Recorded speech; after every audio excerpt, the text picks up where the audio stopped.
Hello everyone, my name is Hugh. I've worked in the industry for over 15 years and I've got a huge passion for beer, and I just want to share it with you guys who are watching the WineEd wine education videos, and just kind of pass on a little bit of knowledge to you. So beer, well, the word beer derived from the word from bar, meaning barley.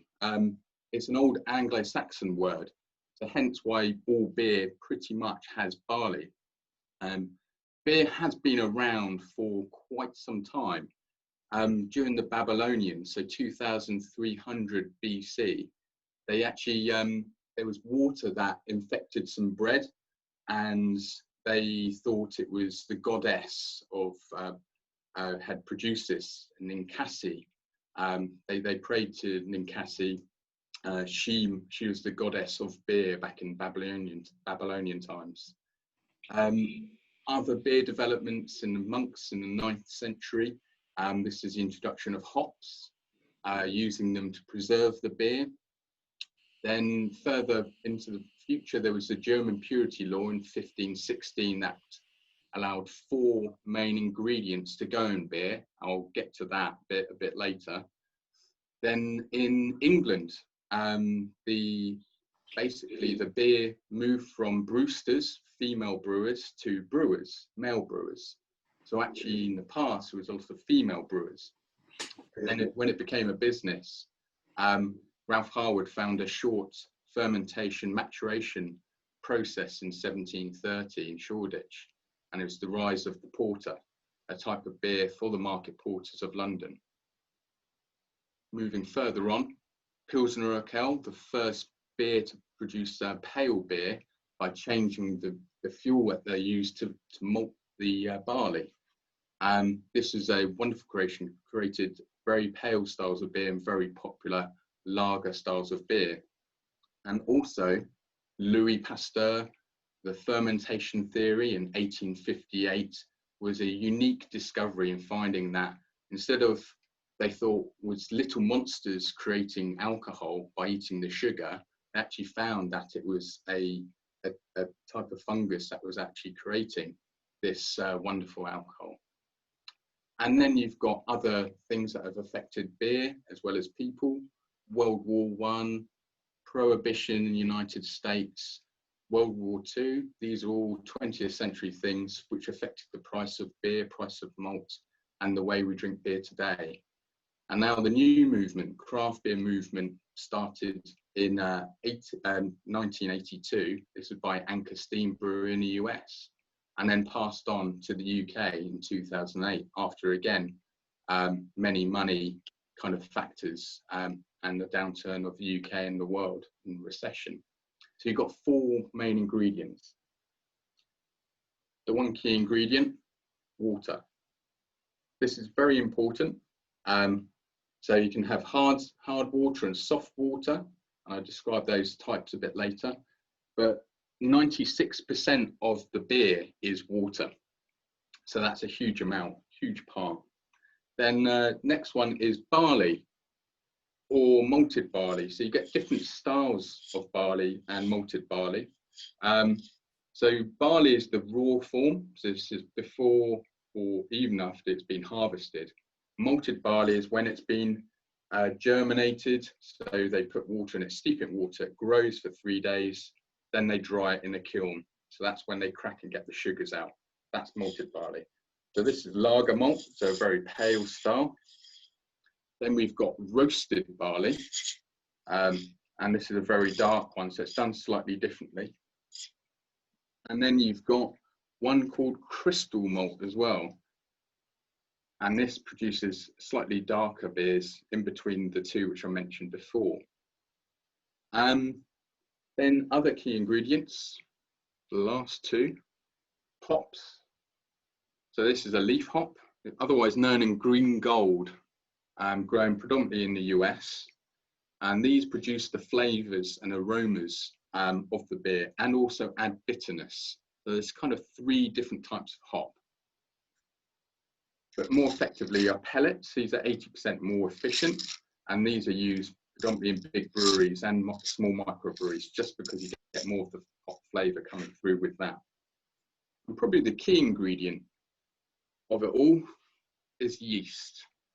It comes in many different forms, but this is effectively a fungus, and this is a dried yeast, so it needs to be activated. So you need to add it to water, or add it to barley or malted water. You can have it also as a live culture as well, which some breweries keep as a closely guarded secret. The two types of beer effectively are lager and ale. The key difference is the fermentation process. So lager, they use a yeast that's fermented at cooler temperatures between 0 and 10 degrees, and the yeast is bottom fermentation. Ale, this includes bitters, porters, stouts, IPAs. These are fermented between 10 and 22 degrees, and these are fermented from the top going down. So, key ingredients for the beer as well is the glass. So you've got different types and shapes of glasses. The glassware is very, very important. And this is where, for you, this is where the key plays for you to pass on the quality of the product to the consumer. So a lot of money and effort has gone into the glassware, not only obviously just to promote the beers that they are obviously giving to the customer, but also the development for the flavour and the taste and the aroma. So you've got classic kind of ale glasses here, and then this one is a kind of a classy lager glass. So perfect serve, obviously into the glass.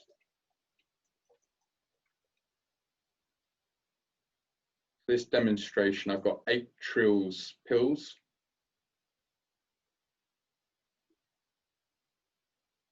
This is by Crown and Hops. So you've got to make sure that the glass is clean as well. And this is where you come into play. So making sure there's no aromas in the glass, making sure it's clean as well. And this can come to a number of different points. So just understanding the equipment which you use, maybe the type of dishwasher you use as well, and making sure it's got the correct cleaning kind of rinse aid and salt levels in there. Otherwise, this will be passed on to the customer.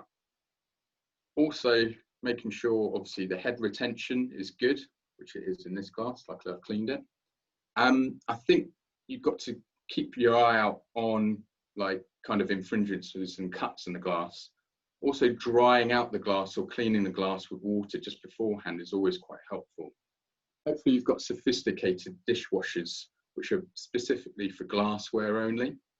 Just make sure you only put glass in there. The amount of places which I've seen, they've put coffee cups in there, and you start to get oils into the glass, which can damage the beer and the product and the head as well. So we're going to do a little tasting session with this one. So what you're looking at for lagers is very delicate nuances of flavour. Lager is the German word for storage. And most good lagers, quality products, have been lagered for up to 90 days. And these tend to have delicate aromas, so you don't spoil them with a dirty glass. Usually quite light, sweet. You tend to get a lot more of the malt flavours rather than the hoppy flavours in lagers, because they want to allow that kind of delicate aroma coming through. Giving it a swirl, only a gentle swirl, just release it slightly. And when tasting beer, you're allowed to taste the beer. You don't need to spit out because the flavours follow through. So sometimes with the hops and also with the malt as well. Colour is also another important factor as well. The majority of beers tend to be clear and pale, or they might be dark depending on the style of it. But they should be clear unless it's specifically making a hazy style of beer. Right, let's taste.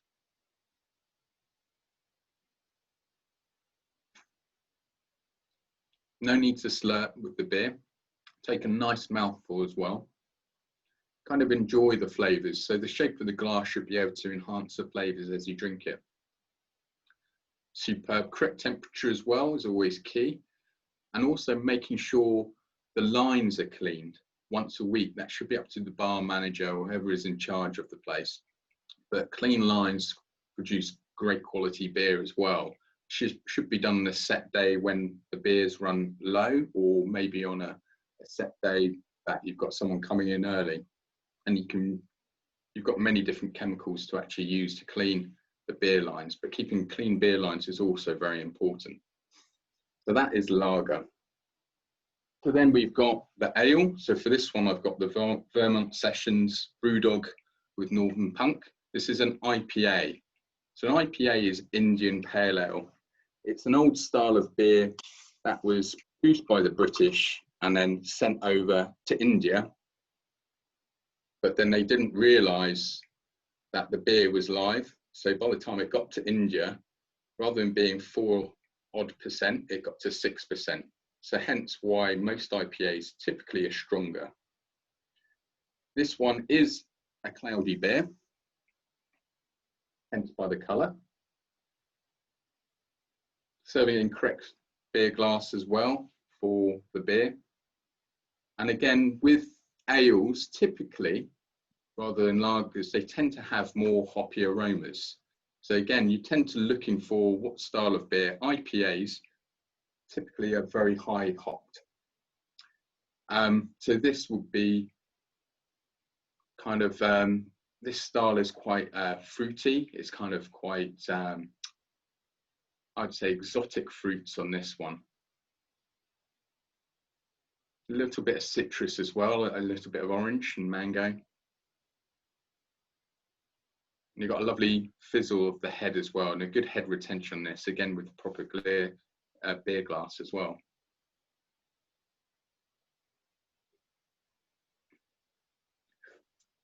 Again, quite full, quite rich, a lot of sweetness and a lot of tropical fruit flavours coming through on that beer as well.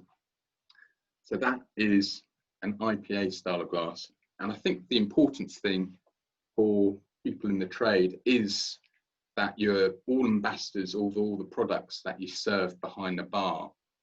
And a lot of effort has gone into these products. And then it's up to you, this is the final step for the service of these products. Just understanding what kind of flavours and aromas that are in the products is a good step forward. Learning a little bit, a few anecdotes about the products that you're serving is always quite helpful. A recent study by Nielsen suggested that 70% of recommendations are taken upon. So learning a little bit more is also very helpful. You are ambassadors of these products at the end of the day, so making sure that served correctly, cleanliness, and the beer is served with a smile, of course, always makes for a great quality pint.